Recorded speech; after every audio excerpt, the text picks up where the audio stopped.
saben que tengo mi edad también y realmente estoy muy gozoso de estar acá y sobre todo también porque después de tantos años de estar en la obra misionera, siempre es una honra cuando algunas iglesias nos invitan para que podamos visitarles. Porque ustedes saben que si hay una cosa que a mí me encanta es hablar de misiones. Mi vida es una vida que tiene que ver con la misión. Si bien es cierto, puedo tener muchos temas de conversación, los que conversan conmigo siempre se van a dar cuenta que es como, viste, un embudo. Empiezo acá arriba y se van metiendo hasta que salgo hablando de la misión, que es un tema que me apasiona, porque creo que aquellos que pensamos en misiones, lo que tenemos que tener es pasión. Pasión es una palabra que surge en el corazón de Jesús, cuando Él dice que tenía compasión, ¿no es cierto?, por la gente, y se compadecía del dolor, la tristeza, la angustia de un mundo en el cual Él se insertó. Y nosotros estamos en la misma condición, no ha cambiado la historia. Siempre hay gente que sufre, siempre hay gente que llora, siempre hay gente que está sin fe, sin esperanza, sin confianza en la vida. Gente que tiene una necesidad tremenda de que Dios alcance su vida y la toque, ¿cierto? Así que bueno, les agradezco mucho por la oportunidad, el cariño de ustedes. Algunos no me conocen y igualmente me saludan con mucho afecto, mucho cariño, y eso se siente. Y también agradezco a Dios que estoy en casa de Magda y de Adolfo, que más allá de conocernos de muchos años, también últimamente compartimos canas y nos juntamos todos los años en TEA para hacer cosas de viejos, ¿no?, de gente grande. Sí, nos divertimos mucho realmente. Creo que yo soy el que más me divierto con ellos, ¿no es cierto? Es muy beneficioso reír y tener alegría, tener esa fuerza del espíritu, donde uno quizás es un poco anciano en el cuerpo, ¿no?, porque el cuerpo inexorablemente va para allá, ¿no? Yo a veces le digo a mis nietos que por ahí dice abuelito, me dicen así a propósito porque saben que me quieren afectar de alguna manera, pero a mí no me afectan las canas porque tengo una mente de 16 años, ¿me entiendes? Porque como tengo 10 nietos y el mayor tiene 22 años, ¿no es cierto? Pero las dos menores tienen 5 años. Así que siempre ando revolcado por el piso con ellas, jugando, divirtiéndome, así que mi mente siempre está renovada y gracias a Dios también por los hijos y por los nietos, porque ellos te renuevan, ¿no? Más allá de las penurias que a veces pasamos con algunos de ellos, sin embargo, tenemos la gracia de Dios de que podemos disfrutarlos y entonces ellos hacen que uno vuelva hacia atrás, la juventud que hay en nuestra iglesia también, donde a veces tengo actividades con ellos y es muy interesante ver cómo algunos de ellos ya perfilan el seguir este camino que he seguido yo. Y bueno, y si me voy de este mundo, sabré que hay una generación detrás mía que va a seguir por lo menos el camino hacia las misiones o hacia ser misioneros. A pesar de que yo creo que la iglesia que es misionera, de muchas maneras, ¿no es cierto?, aprende a hacer misión y colabora en la misión y a veces no se da cuenta, ¿no? Pequeñas cosas que hace la iglesia y después lo vamos a ver en el mensaje, que voy a tratar de ser lo más corto posible. Yo soy de los pastores que hablan mucho, pero voy a tratar de no cansarlos mucho para no se levanten de a uno despacito como que van al baño y se desaparecen. ¿Me entienden? Sí, algunas veces me ha pasado eso, ¿viste? En algún taller que empieza la gente a enfilar para el lado de los baños y yo me doy cuenta que no se trata de ir al baño, sino se trata de evitar, ¿no?, el baño de palabras que va a tener conmigo. Bueno, hermanos, hay un pasaje en la Biblia que a mí me ayuda mucho. Ayer lo leí también, pero lo voy a leer para los que no estuvieron. Los que estuvieron, bueno, pueden taparse los oídos, porque este pasaje afecta mucho a cada persona que lo escucha, cuando deliberadamente cree que Jesús lo trajo a la iglesia con un propósito.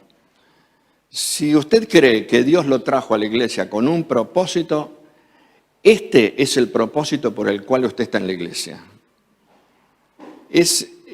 Romanos es un libro que sin duda alguna habla de un proceso de la vida, desde que no sos creyente hasta que sos un creyente maduro metido en la vida de la iglesia, pero en medio de eso, ¿no es cierto?, hace una definición muy clara de lo que la iglesia en realidad es, ¿no es cierto? Y en el capítulo 10, no les dije, ¿verdad? Así que avísenme porque yo me olvido a veces. Capítulo 10 del libro de los Romanos, vamos a encontrar allí un pasaje fundamental en la vida de toda iglesia y sobre todo porque Romanos habla de cómo el creyente va creciendo y en medio de ese camino se encuentra con una precisa orientación de Dios o de parte de Dios de su tarea en el mundo. ¿Qué tenemos que hacer nosotros en el mundo? ¿Y por qué ustedes están plantados en este lugar? ¿Por qué están en la paternal ustedes? ¿Nunca se pensaron eso? Cuando yo me convertí a los 16 años, un anciano de la iglesia, digo anciano porque tenía bastantes años encima y canas, ¿no es cierto?, que a mí me instruyó mucho en la oración, Marcos Rodríguez se llamaba él, un hombre que me enseñó a mí que para predicar el evangelio hay que orar, porque yo iba y predicaba indiscriminadamente, pero también hay que orar hasta para entregar un folleto. Y como él se encargaba, ¿no?, de la folletería en la iglesia, y siempre estaba en la puerta y a todos les entregaba folletos para que pudiesen distribuir. Entonces un día yo le dije, Marcos, ¿no tiene usted folletos para entregar? Porque yo soy un evangelista nato, nací para el evangelismo. Soy muy agresivo en el evangelismo. Puedo hablar con cualquier persona. No interesa si es alguien analfabeto o muy instruido. No me interesa si es una persona muy tranquila o muy violenta, o si tiene problemas, porque la visión que tengo yo es que todos necesitan de Jesús. Y Dios me da estrategias para lograr hablar con esas personas. Así que le dije, ¿por qué no me da tratado? Yo tenía 17 años ahí. A los 18 ya me vine a Buenos Aires para estar en el seminario. A los 21 volví y seguía con la misma tarea. Pero esa tarde de un martes que Marcos me dijo, venga a la iglesia, le voy a dar, pues te trataban así, ¿no?, de usted. Venga a la iglesia, yo le voy a dar los tratados. Y él tenía un armario inmenso, ¿no es cierto?, grande, donde tenía toda literatura. Así que cuando yo llegué, él estaba de rodillas en ese saloncito que se usaba para la oración, pero que él tenía guardadas sus cosas allí, y estaba de rodillas orando. Entonces yo vine y lo toqué así, a él como diciéndole, dejá de orar porque vine yo. ¿Viste? 17 años, ¿te imaginas? ¿No? Y entonces, sin abrir los ojos ni nada, me agarró de la mano y me hizo estar en el piso. Y cuando estaba en el piso me abrazó y me dijo, si no oras, no sabrás a quién tenés que hablarle, ni qué vas a decirle, ni tampoco quiénes están dispuestos para recibir la palabra. Y me enseñó a orar por las misiones. Orar por la misión. Antes de salir, antes de buscar a alguien. ¿Por qué? Porque luego él me decía, la misión que estás cumpliendo es una misión arriesgada. Cuando salimos a la calle no sabemos con qué nos vamos a encontrar. A mí me pasa cuando visito algún barrio, ¿no?, porque siendo un evangelista personal, siempre echan mano de mí en la iglesia para decir, mira, estamos pensando en aquel barrio, ¿por qué no vas? Y saben que yo voy a ir. Después de un ayuno, oración y búsqueda de Dios, empiezo a buscar al hombre que me va a recibir, al hombre de paz, como digo yo, que me va a recibir en su casa. ¿Sabe que eso es bíblico, no? Porque cuando ustedes dicen van, alguien los va a recibir. Si los recibe, dice, la paz de ustedes ingresará en ese hogar. Y si no los recibe, sigan la puerta siguiente hasta que el hombre de paz aparezca. Y siempre me pasa que hay un hombre de paz que me recibe, aunque haya muchos que no me reciban. Así que quiero hablarles en esta mañana de la pasión de Dios y de la pasión de la iglesia para alcanzar a un mundo que de verdad, créanme, se pierde. Estos minutos que nosotros utilizamos acá en el templo, seguramente hay alguien que murió sin Cristo. En este momento seguramente hay alguien que tuvo un accidente y no tiene a Cristo. En este momento seguramente alguien está ejerciendo violencia porque no tiene a Cristo. Alguien está robando, alguien está matando. Alguien está haciendo algo indebido y que nosotros a veces juzgamos porque decimos en televisión, mirá, ¿viste? Y si yo hubiera estado, pienso a veces, y si hubiera estado ahí, quizás esto no hubiera pasado. ¿Por qué el mundo está mal? ¿No? Siempre nos quejamos de la política, de esto y todo lo demás. ¿Por qué está el mundo así? Hoy lo veíamos en la clase, ¿no? El alejamiento de aquellos que están en eminencias puestos por Dios, de Dios mismo, disociados de Dios. ¿Y qué puedo hacer yo? Y entonces Romanos dice esto, versículo 8 vamos a leer. Mas, ¿qué dice acerca de ti está la palabra? En tu boca y en tu corazón. Esta es la palabra de fe que predicamos. Que si confesares con tu boca que Jesús es el Señor y creyeres en tu corazón que Dios le levantó de los muertos, serás salvo. Porque con el corazón se cree para justicia, pero con la boca se confiesa para salvación. Pues la Escritura dice, todo aquel que en él creyere, no será avergonzado. Porque no hay diferencia entre judíos y griegos, pues el mismo es el Señor de todos. Es rico para con todos los que le invocan, porque todo aquel que invocare el nombre del Señor será salvo. Mire si Pablo se quedaba ahí. Pensaríamos nosotros, bueno, en una de esas a lo mejor, volanteando tratados desde un avión, alguien se va a convertir. Pero Pablo lo hace más específico, porque la iglesia primitiva, al igual que Pablo cuando perseguía a la iglesia y luego se convierte, tenían el concepto de que ellos tenían que predicar la palabra de a uno en uno, porque ese era el mandato. El capítulo 1, versículo 8 de los Hechos, define, ustedes me serán testigos. Y la palabra testigo es aquel que cuenta algo que vio. No es otra razón. Y si yo no le cuento, ¿cómo van a creer? Y eso es lo que él define después en este pasaje. Él dice, ¿cómo pues invocarán a aquel en quien no han creído? ¿Y cómo creerán en aquel de quien no han oído? ¿Cómo piensa usted que la gente se va a convertir? Nosotros a veces nos confiamos y decimos, y ya el Espíritu Santo. Pero ¿sabe qué pasa cuando yo digo eso? Dios no me usa a mí, pero usará a alguien para que pueda invocar el nombre de Jesús, relatar la historia de Jesús y que esa persona se convierta. Así que yo me perdí la bendición de predicar. Tremendo, ¿no? Cuando eso sucede. Y entonces dice, ¿y cómo oirán sin haber quien les predique?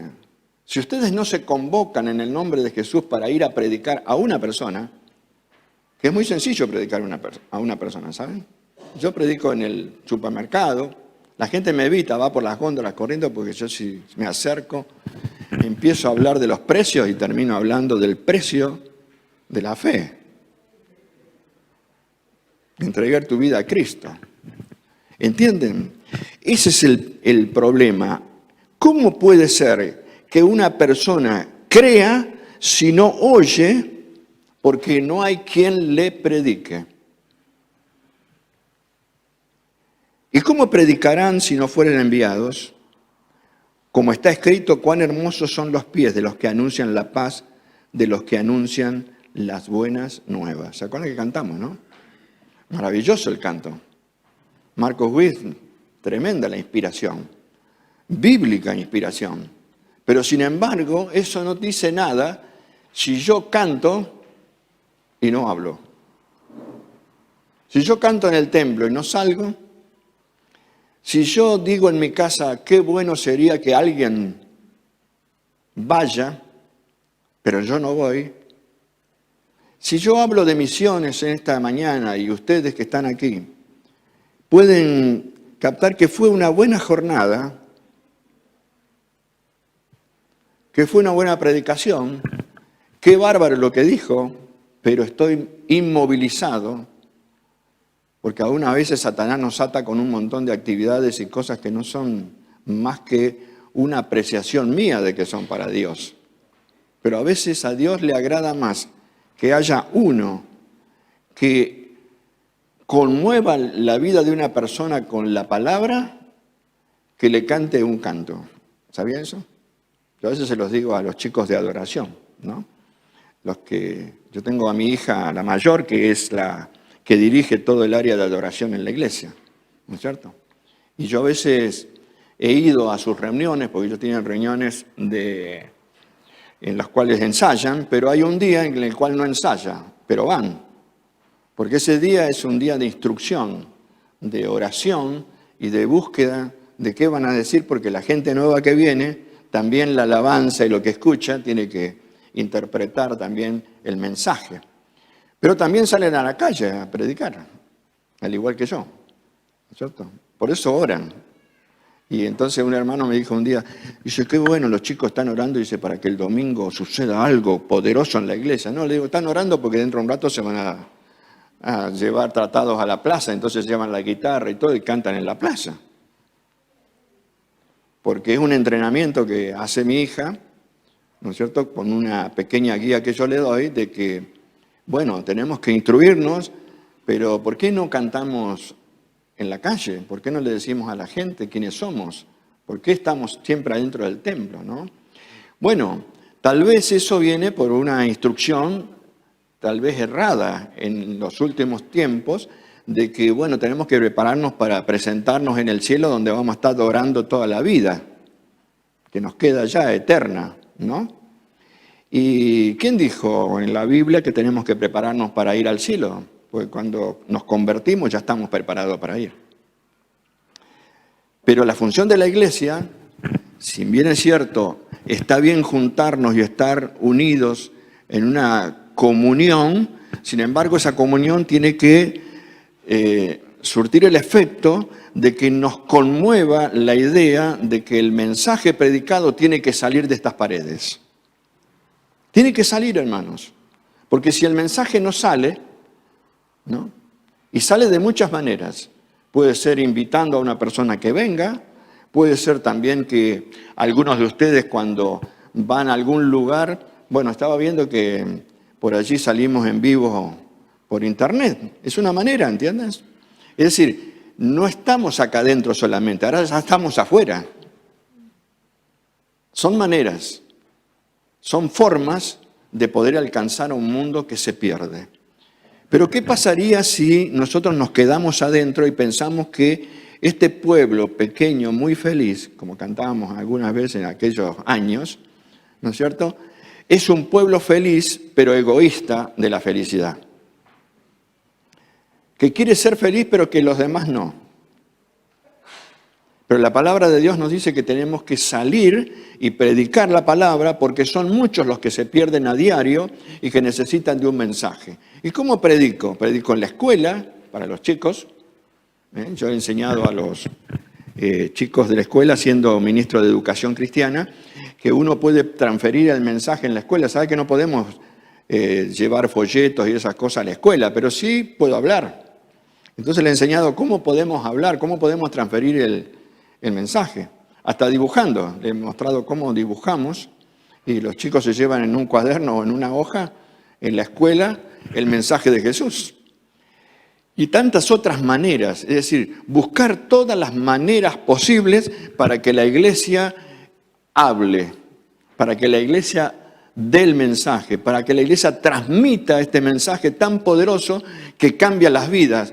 Porque no puedo en este tiempo, por razones de tiempo, pero si yo contara lo que pasó en mi vida hasta que el Señor me lleva a un seminario y luego me convierte en un misionero de campo, como yo digo, porque yo he estado en el campo, aún durmiendo en lugares donde la gente a veces dice, no, que voy a dormir, viste, acá en esta casucha, ¿no? Estando con gente que extraña, que te toma la nieve en el camino y decís, bueno, no puedo avanzar con la camioneta, ¿qué hago? Y entonces voy a la casa de un vaquiano y duermo en una habitación donde salí lleno de humo y olor a brasas y todos los demás, porque es la casita que tiene, ¿no es cierto? Y te quedás varado ahí.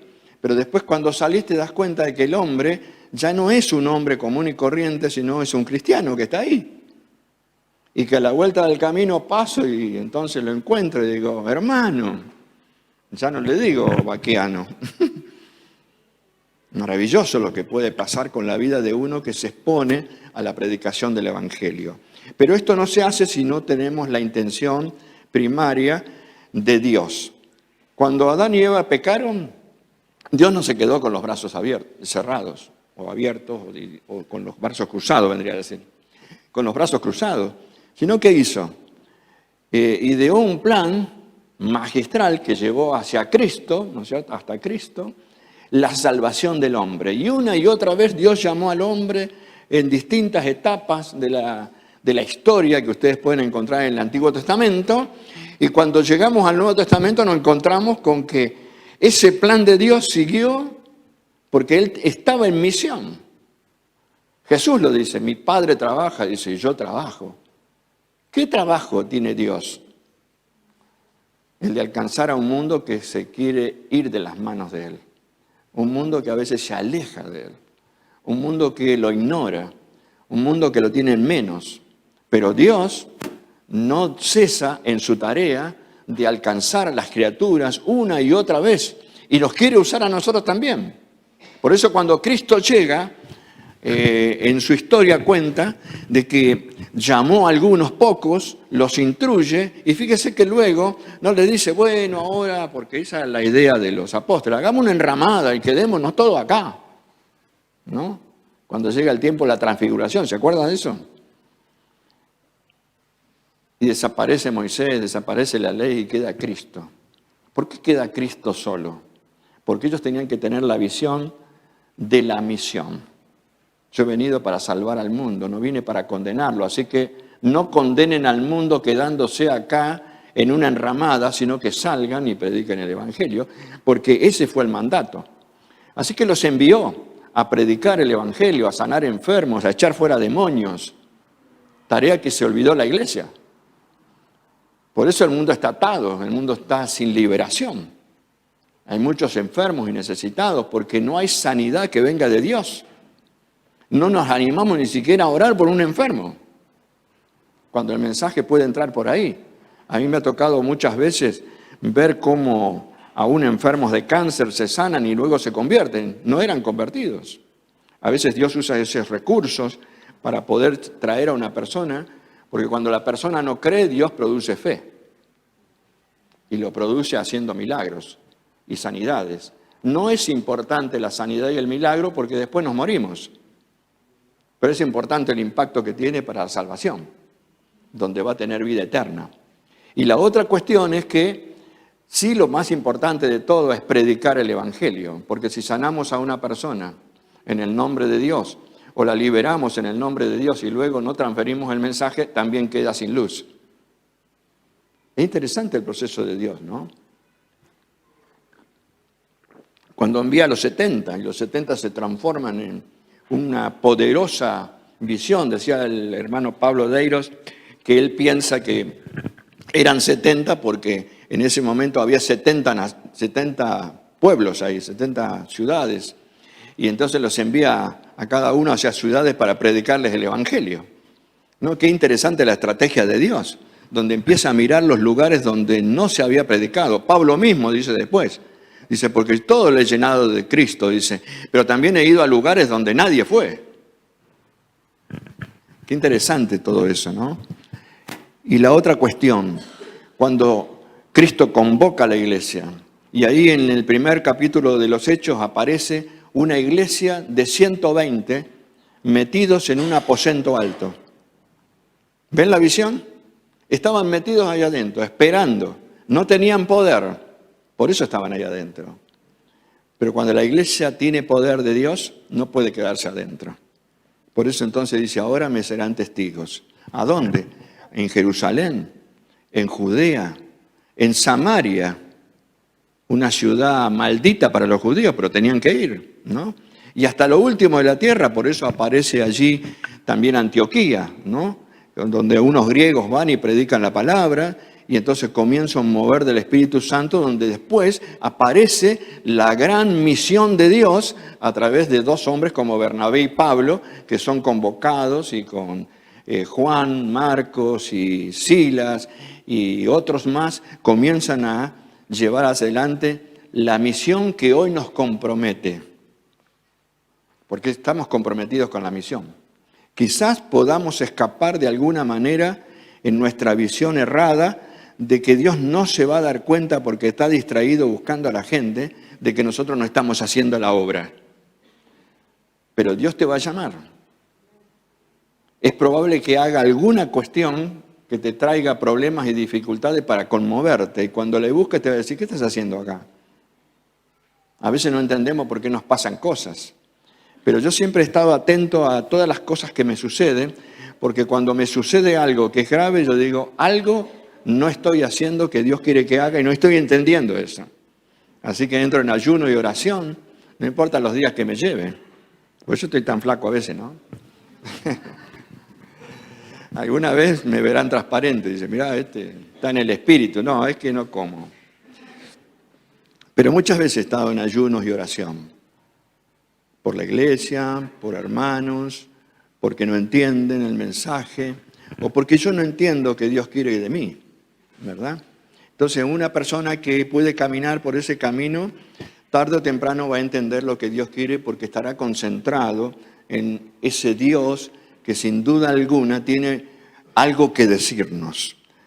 Cristo estaba en misión y por eso envía a la iglesia a una misión tremenda y trascendental. ¿Por qué? Porque dice que en esto nos mostró el amor para con nosotros, en que envió a su Hijo al mundo unigénito para que vivamos por Él.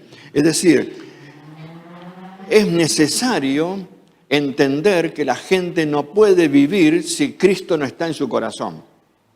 Porque si no, usted estaría muerto. Viene al templo, pero estaría muerto, ¿verdad? Sin embargo, ¿no siente la vida de Cristo en usted? ¿No siente usted esa pasión que hay adentro de su corazón de que Cristo vive ahí? Cuando usted canta una canción, ¿no siente la emoción de que le está cantando a un Dios que lo liberó, que lo sacó de las tinieblas y los puso en la luz admirable de Él? Entonces, ¿cómo podemos guardar un mensaje que nos transformó para una generación que necesita ser transformada? No podemos guardarlo. No tenemos derecho a hacerlo. Tenemos la obligación. Nos constriñe el mensaje. Hace que el mensaje sea poderoso en nosotros para poder transmitirlo, porque es necesario. Yo ayer salí un rato a caminar, porque siempre todos los días salgo a caminar. En Rawson hago cerca de 8 o 10 kilómetros todos los días, porque es una terapia para mí, pero al mismo tiempo porque me encuentro con la gente en el camino. Hay muchos que caminan, ¿no es cierto? Y hay un grupo de personas que son un poquito más jóvenes que yo, y ya los tengo en la mira, ¿no es cierto? Porque ellos caminan, y ya nos hemos encontrado varias veces, y entonces les digo yo, voy a hacer lo de Felipe, cuando el Espíritu me indique, me voy a acercar al carro de ellos, ¿no? Y voy a estar corriendo, porque ellos van corriendo, yo voy caminando. Así que voy a animarme a correr un poco con ellos, a ver si en una de esas alcanzo alguno, ¿no? Así que estoy en esa estrategia. Oren por eso, porque son 15 los que caminan, los que corren así. Son un poco más jóvenes que yo, pero creo que me voy a poner los mismos pantaloncitos y todo que se ponen ellos y voy a salir allá. Aunque no tengo unas piernas muy agraciadas, por eso uso pantalones anchos, dijo uno. Pero bueno, de todas maneras, es una estrategia, ¿entiendes? Tengo la estrategia de alcanzar a esa persona. Entonces es muy importante cuando uno por allí piensa, esta persona que está allí, ¿tendrá a Cristo en su corazón? ¿Será libre? Y quizás está atado por muchas cosas.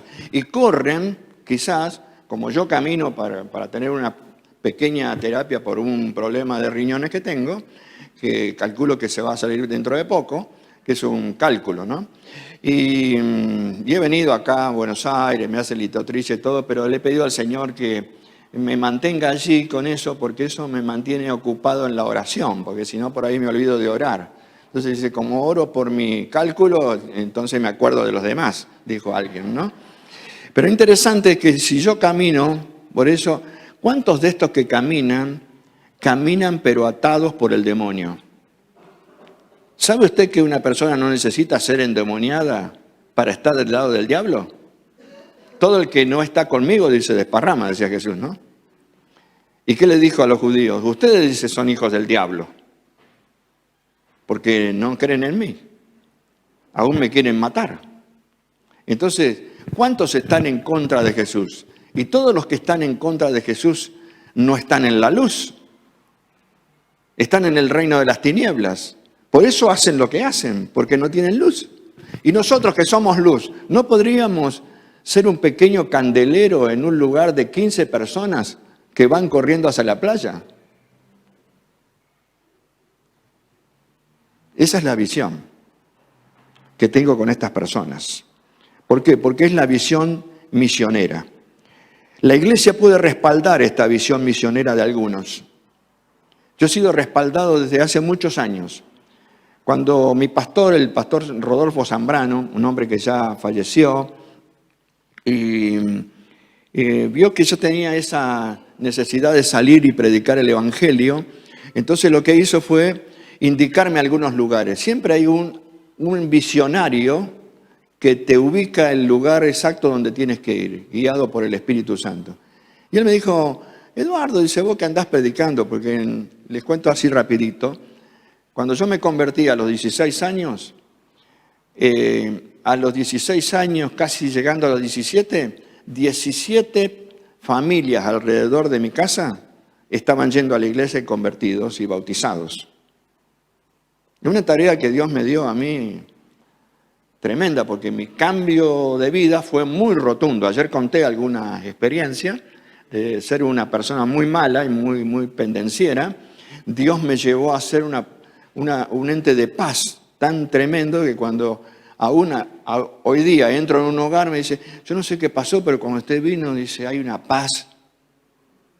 Bueno, eso hizo Dios. Me sacó de las broncas que yo tenía, de la rencilla, de la pelea y de trompear a quien se me cruzaba. Si me miraba mal ya le pegaba y esas cosas.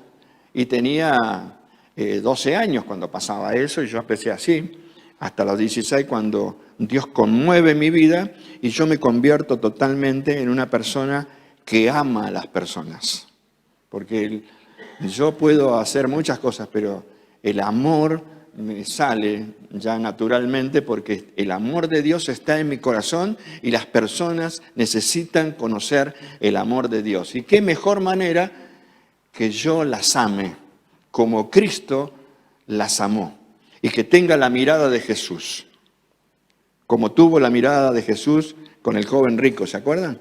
Dice, y mirándole, le amó. ¡Qué mirada!, ¿no? Tremenda mirada de Dios. Entonces, cuando yo me convertí, el pastor dice, mira, ya que estás trayendo a la gente acá, yo le digo que vos podés ir a un barrio que está acá cerquita y vi chicos en la plaza. Dice, porque yo tengo la idea de que la iglesia tiene que ir para ese lado y abrir una obra misionera ahí. ¿Sabe cómo se abre una obra misionera, no? Bueno, le doy una pista, un tip, como dicen ahora, un tip misionero. Yo tenía una carpeta grande así que me hice, busqué unas láminas que las maestras de escuela bíblica me dieron, las pegué todas ahí y hice un rotafolio. Guitarra al hombro, porque a los 8 años aprendí a tocar mi guitarra y entonces cantaba canciones, e inventaba algunas canciones, porque para inventor también nací. Y entonces me iba ahí y me sentaba en la plaza y empezaba a tocar la guitarra y cantar alguna canción. Y allá en el norte lo que pasa, es en la parte del Rosario, lo que pasaba en ese tiempo es que impactaba si vos cantabas una canción a alguien, entonces los chicos se acercaban, ¿qué canta usted? ¿no? Entonces, bueno, mirá, canto esto y también le puedo contar una cosa. Che, mirá que este canta y cuenta cosas. Y se venían los pibes, pero en bandadas. Yo no sabía que eso era del Espíritu Santo, porque yo no los había llamado. ¿Por qué se acercaban? Porque es una estrategia del Espíritu. Y como ya había aprendido a orar fervientemente, entonces ya no tenía problemas de conexión, ¿entiendes? Porque cuando vos orás, Dios te, dice, premia en público, ¿no? También tiene que ver la misión con eso. Bueno, termino con esta pequeña partecita que ya voy a terminar con el mensaje. Cuando yo fui a esa plaza, los niños empezaron a escuchar la palabra. Muchos de esos chicos después fueron ministrados por otros hermanos de mi iglesia, que eran jóvenes también, y ellos venían ya como maestros de escuela bíblica y se dividían por edades en la plaza. Y teníamos la escuela bíblica en la plaza. Hasta que un día mi pastor vino y dice, eso habla del apoyo de la iglesia, ¿no? A un misionero. Yo siempre he sentido eso, que alguien me apoya de alguna manera en la misión. Y entonces él venía, trajo el coro de la iglesia, que eran como 40, 45 voces, una cantata de Navidad que ustedes deben recordar. Yo he sido ¿cómo se llama? El recitador de esa cantata de Navidad, Navidad de mi tierra, ¿se acuerdan? Bueno, yo recito ahí, así que si lo escuchan alguna vez van a saber que esa es mi voz, pero en tiempos idos, cuando era joven, ¿no es cierto? Ya ahora lo podría declamar, pero de otra manera.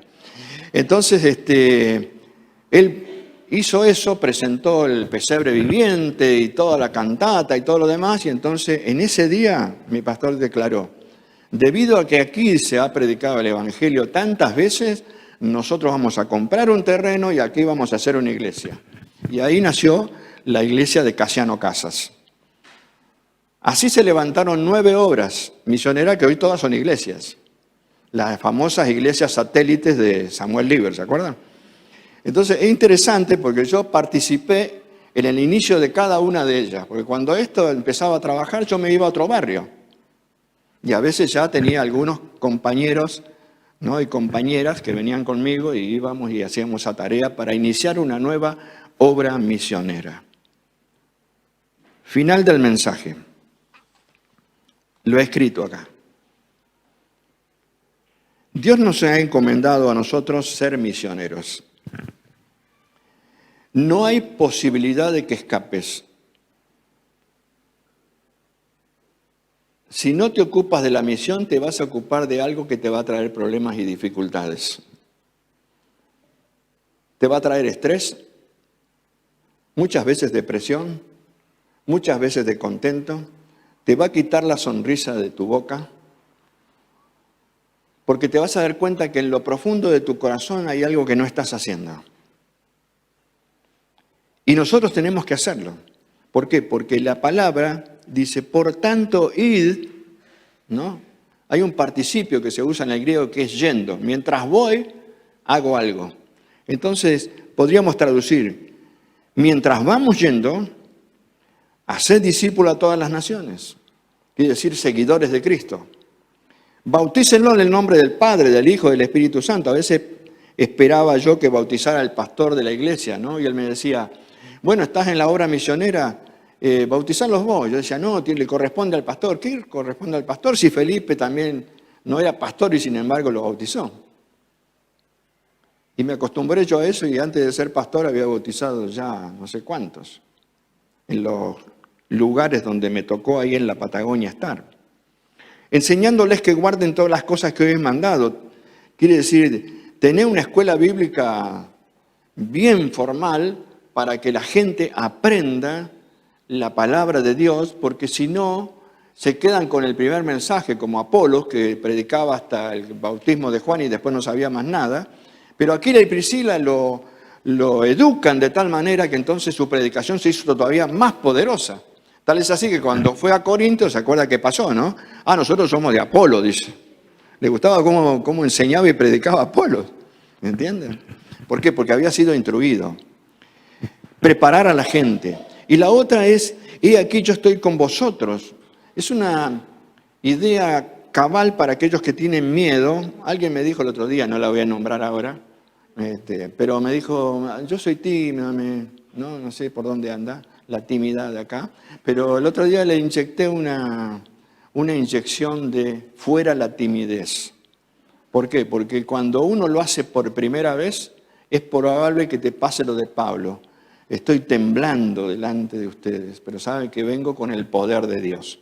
Y si yo oro y decido, Dios estará conmigo. Y nos va a seguir alentando y ayudando para que nosotros podamos hacer la obra. Por tanto, hermanos, cumplamos la gran comisión. No seamos como Jonás, que tenía un mensaje a Nínive y vio lo que hizo, se fue para otro lado. A veces hacemos eso, y no es mío, ¿viste? Esto, y que vaya el pastor, y que vaya este que tiene ganas de ser misionero. Hacemos eso, ¿no? Y nos corresponde a nosotros, porque estoy seguro que Dios nos ha asignado en este mundo al menos a una persona a la cual nosotros tenemos que llevar a Cristo.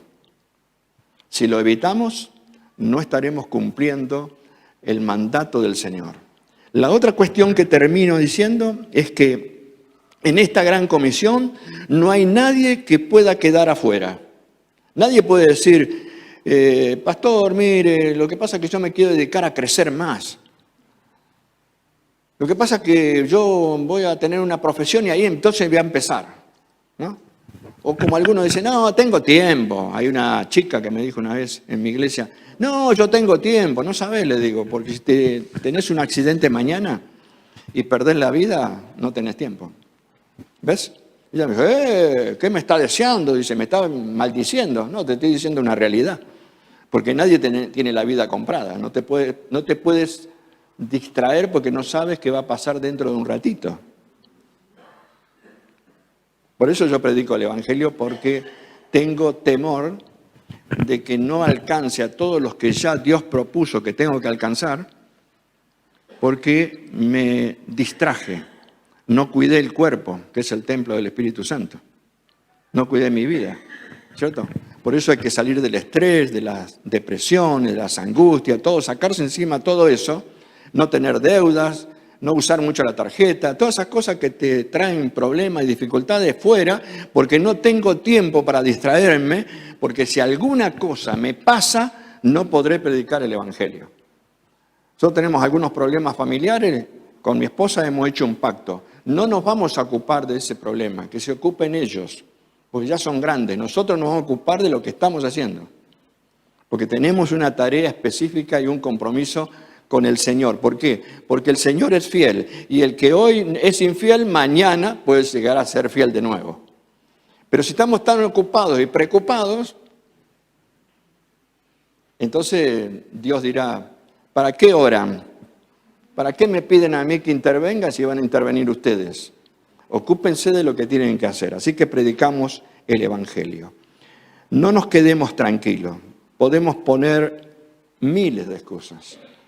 Podemos decir, hermano, que no tenemos tiempo. Bueno, hazte tiempo. Podemos decir, hermano, y lo que pasa es que mi salud, bueno, anda al médico rápidamente o pedir al Señor que te sane si querés estar en la obra. Yo le he pedido al Señor que Él me sostenga en medio de cualquier enfermedad para que yo predique el Evangelio. ¿Cree que Dios lo está haciendo o no? Le he pedido al Señor tener una mente lúcida para predicar el Evangelio. ¿No? Todavía no me pierdo. Bueno, el otro día sí, me fui por un campo, yo ando por la playa y hay caminos así por allí. Y me metí en un camino y me fui y aparecí cerca de la playa y mi hijo me dice, papá, estás grande ya, dice, te empezaste a perder. No, le digo, ¿sabes qué pasa? Que yo, haciéndome el espiritual, le digo, no, lo que pasa es que el Señor me habló en el camino. ¡Ah! Bueno, yo voy a ese lugar porque es un lugar que está lleno de matas, ¿no es cierto? Uno se mete en esos caminos y se pierde. Vos te podés morir ahí, no te va a ver nadie porque no pasa casi nadie. Pero yo voy a esos lugares porque son los lugares desiertos donde me encuentro con el Espíritu Santo muchas veces, donde Dios me llena de vitalidad, donde la mente se refresca. Y cuando vuelvo siempre toco a alguien que pasa de camino. Siempre puedo bendecir más todavía y a veces la palabra fluye sin que diga nada. Porque la gente dice, hola, y yo digo, el Señor esté con vos en este día y te bendiga y te dé paz. y te ayuda en todos tus problemas. Y cuando empiezo así, entonces la gente dice, y viene caminando, ¿viste? Y se paran ya, porque ya le empiezo a bendecir demasiado. Y dice, este tiene algo para mí. Qué interesante, ¿no? Dios tiene algo para ti. Y tiene una propuesta. ¿Quieres ser misionero? No necesitas irte a la China, al Japón, a ningún lado. Solamente tienes que concentrarte en un lugar donde nadie te moleste. Lleva tu Biblia y empieza a leerla desde el punto de vista de la misión, porque a veces leemos la Biblia desde el punto de vista de que nos haga bien, ¿viste? Ahora estamos en ese, me siento bien, como Fontova estamos, ¿cierto? Me siento bien, me siento bien. Falta que cantemos esa canción en la iglesia, ¿cierto? Pero en realidad queremos sentirnos bien, pero en la misión no te vas a sentir bien. Más de una vez habrá pruebas, más de una vez te vas a encontrar con el diablo, más de una vez vas a tener la dificultad de no saber qué hacer y tener que reclamar la presencia de Dios urgente. Más de una vez vas a estar en peligro, como yo estuve 3 veces, que casi me matan. Pero tenía que predicar, ¿viste? ¿Qué va a hacer? Y después cuando vi que esa gente se convertía, entonces dije, me hubiera valido bien ese cuchillazo que me quería dar. Quizás hubiera muerto, pero alguien vive. Y se convirtió aquel hombre. Qué cosa, ¿no? Cuando arriesgamos la vida. Mi padre decía, no vayas a esa villa miseria, porque un día vas a salir muerto vos. Y yo decía, ¿y si ellos mueren? Yo si muero, ya sé dónde voy. Mi papá, que era un católico acérrimo, no lo entendía y entonces me dice, vos estás loco. Y sí, estaba loco. Y sigo loco, hermano. Así que en cualquier momento, si me ve por la calle, ahí va el loco Márquez, que tiene la locura de la predicación. Hermanos, auguro para ustedes un gran llamado de Dios, porque ya lo tienen. Los que no despertaron a esto, dense cuenta que esta es una iglesia que tiene una orientación misionera. Los cartelitos lo dicen, ¿no? Pero ahora hay que plegarse a la misión. Los que son más jovencitos, y bueno, no esperen a que se gradúen en la universidad o en la facultad para recién querer servir al Señor. Empiecen a servir ahora. Vayan a sus maestros y pídanle tareas misioneras. Hagan cosas para la gente. Hay una tarea misionera que nosotros hicimos cuando éramos chicos, ¿saben cuál era? Íbamos a las viudas, a las hermanas viudas de la iglesia, le cortábamos el pasto, hacíamos un montón de cosas. Y entonces uno me preguntó, ¿y para qué le hace hacer eso? Para que se acostumbre, porque un día no vamos a atender a viudas de la iglesia. Tal vez un día tengamos que atender a viudas que no sean del Señor y tengamos que predicar el Evangelio. Y mientras le cortamos el pasto y le arreglamos unas cosas o le pintamos la cerca, entonces le podemos transferir el mensaje y se convierte. Para eso lo hacemos. Para abrir la visión misionera y que esa visión pueda ser tan entrañable que entonces nos carcoma por dentro y que digamos como Pablo, ¡ay de mí si no predico el Evangelio! ¡Ay de mí si no predico el Evangelio! Pablo decía porque él tenía una carga profunda, ¿se acuerdan? Había matado a muchos y había mandado a otros a la cárcel. Los que más debemos a Cristo, creo que somos los que más estamos comprometidos por eso. Porque le debemos mucho al Señor. Pero aunque le debamos poco, le debemos a Dios obediencia para ir y llevar el mensaje de salvación. Que Dios los bendiga y nuevamente gracias por invitarme. Espero que haya sido de beneficio para ustedes y que bueno, me entere de que por ahí algunos que no estaban incluidos en la misión, un día me escriban por ahí y me digan, pastor, estoy haciendo tal cosa, ¿no? Y yo me gloríe porque al menos este granito de arena de estos 2 días han surtido efecto en alguien que valoró este mensaje de parte de Dios y dijo, yo me atrevo y acá estoy. ¿Oramos? Señor, te damos gracias por la oportunidad de declarar una vez más delante de esta iglesia que tú eres Dios, que eres dueño de la iglesia, que eres dueño de esta iglesia local, y que tú, Señor, quiere que obedezcamos al mandato de ir y predicar el Evangelio hasta lo último de la tierra. Y te pido por el pastor de la iglesia, su esposa, por su familia. Te pido por los hermanos que nos han atendido también, por cada uno de estos hogares representados acá, por aquellos que tal vez les falten cosas. Te ruego, Padre, que tú te estés proveyendo de todo para que nada les falte y que estén contentos en el Evangelio, pero que también se transformen en aquellos que transfieran el mensaje una y otra vez a cuanta persona aparezca en su vida. Te doy gracias por todo lo que nos das y bendícenos en este día para que con gozo y con alegría declaremos que tu nombre es por sobre todo nombre. Eres Rey, Señor, grande y poderoso, digno de toda gloria y adoración, aquel que merece toda la alabanza y toda la gloria. Aquel que se merece, Señor, nuestro reconocimiento y nuestras rodillas dobladas delante de tu trono, diciendo que tú eres nuestro Dios y nuestro Señor. Y te alabamos en el nombre de Cristo Jesús y te damos gracias también en su nombre. Amén.